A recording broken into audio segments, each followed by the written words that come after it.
കരുണയുടെ അവസാന മണിക്കൂർ 62. പരിശുദ്ധ കുർബാനയോടുള്ള അവഹേളനം. എൻ്റെ അടുക്കിലേക്ക് വരിക, ദിവ്യകാരുണ്യത്തിൽ എന്നെ സ്വീകരിക്കുക. എന്നാൽ അതിനു മുൻപായി നിങ്ങളുടെ അയൽക്കാരനോട് രമ്യതപ്പെട്ടുകൊള്ളുക. മറ്റൊരാളെയും വിധിക്കാതിരിക്കുക. ഭൂമി പ്രകമ്പനം കൊള്ളുന്നത് പോലെ തന്നെ എൻ്റെ സഭയും പ്രകമ്പനം കൊള്ളുന്നു.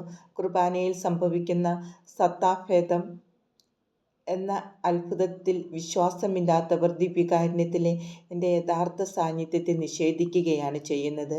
എന്നെ സ്വീകരിക്കുന്നതിൽ നിന്ന് എൻ്റെ മക്കളെ അവർ തടയുകയും ചെയ്യുന്നു. എൻ്റെ എത്രയോ മക്കൾ നേരായ രീതിയിലല്ല എന്നെ സ്വീകരിക്കുന്നത്. വായിൽ കിടക്കുന്ന ചൂയിങ്കമ്മുമായിട്ടോ വെറ്റിലയും അടയ്ക്കായും പുകയിലയുമായിട്ടോ ഒക്കെ അവർ എന്നെ കൂട്ടിക്കുഴയ്ക്കുന്നു. എന്നിട്ട് അവർ തുപ്പുമ്പോൾ യാതൊരു പരിഗണനയുമില്ലാതെ എന്നെയും പുറത്തേക്ക് തുപ്പിക്കളയുന്നു. ദയവ് ചെയ്ത് എന്നെ യോഗ്യമായ വിധത്തിൽ സ്വീകരിക്കുക. നന്നായി ഒരുങ്ങി വേണം അത് ചെയ്യാൻ. എന്നെ സ്വീകരിച്ചതിന് ശേഷം വീണ്ടും എന്നെ വേദനിപ്പിക്കാനോ നിന്ദിക്കാനോ ഇടയാക്കരുത്. എൻ്റെ ശരീരവും രക്തവും കുർബാന സ്വീകരണത്തിൻ്റെ സമയത്ത് മാത്രമല്ല അതിനുശേഷവും സന്നിഹിതമാണ്. അതിലൂടെ ഞാൻ നിങ്ങളിൽ ജീവിക്കുന്നു. എൻ്റെ കുഞ്ഞുങ്ങളെ, ഞാൻ പരിശുദ്ധ കുർബാന എന്ന കൂദാശ സ്ഥാപിച്ചത് എൻ്റെ ശിഷ്യന്മാരിലൂടെ ഞാൻ പഠിപ്പിച്ച തരത്തിൽ യുഗാന്ത്യത്തോളം അത് അർപ്പിക്കപ്പെടുന്നതിനു വേണ്ടിയാണ്.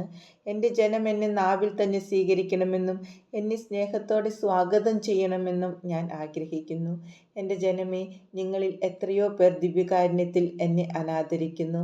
എത്രയോ പേർ എൻ്റെ ശരീരത്തെയും രക്തത്തെയും ദുഷിക്കുന്നു. എത്രയോ പേർ എന്നെ സ്വീകരിക്കുകയും എന്നാൽ അതേ സമയം ദിവ്യകാരുണ്യത്തിലുള്ള എൻ്റെ സജീവ സാന്നിധ്യത്തെ വിശ്വസിക്കാതിരിക്കുകയും ചെയ്യുന്നു.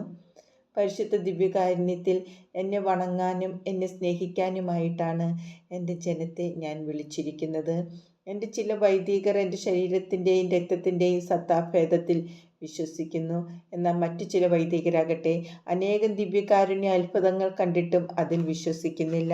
ചിലപ്പോഴൊക്കെ കൂദാശ വേളയിൽ അവർ എന്നെ ഉയർത്തിയതിനു ശേഷം ഒരു ശ്രദ്ധയോ പരിഗണനയോ ഇല്ലാതെ എന്നെ താഴെ അൾത്താരയിലേക്കിടുന്നു.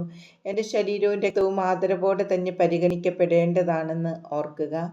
എന്നെ നാവിൽ തന്നെ സ്വീകരിക്കുക, ഒരിക്കലും എന്നെ കയ്യിൽ സ്വീകരിക്കരുത്. എന്നെ സ്വീകരിച്ചതിന് ശേഷം തിരിച്ചു വരുമ്പോൾ നിങ്ങളുടെ കൈകൾ നിങ്ങൾ അലക്ഷ്യമായി താഴേക്കിടുന്നു. അപ്പോൾ ആ കയ്യിൽ പറ്റിപ്പിടിച്ചിരിക്കുന്ന വ്രണിതമായ എൻ്റെ ശരീരത്തിൻ്റെ സൂക്ഷ്മാംശങ്ങൾ നിലത്ത് വീഴാൻ നിങ്ങൾ അനുവദിക്കുന്നു.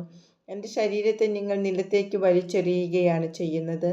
അത് നിങ്ങളുടെ കൈ അയോഗ്യമായതുകൊണ്ടോ അത് നിങ്ങളുടെ ശരീരത്തിൻ്റെ ഭാഗമല്ലാത്തതുകൊണ്ടോ അല്ല, പിന്നെയോ എന്നെ എങ്ങനെയാണ് സ്വീകരിക്കേണ്ടതെന്ന് നിങ്ങൾക്ക് അറിയാത്തതുകൊണ്ടും എൻ്റെ പരിശുദ്ധ ശരീരത്തിൻ്റെ ഓരോ ചെറു കണികയുടെയും വില നിങ്ങൾ അവഗണിക്കുന്നത് കൊണ്ടുമാണ്.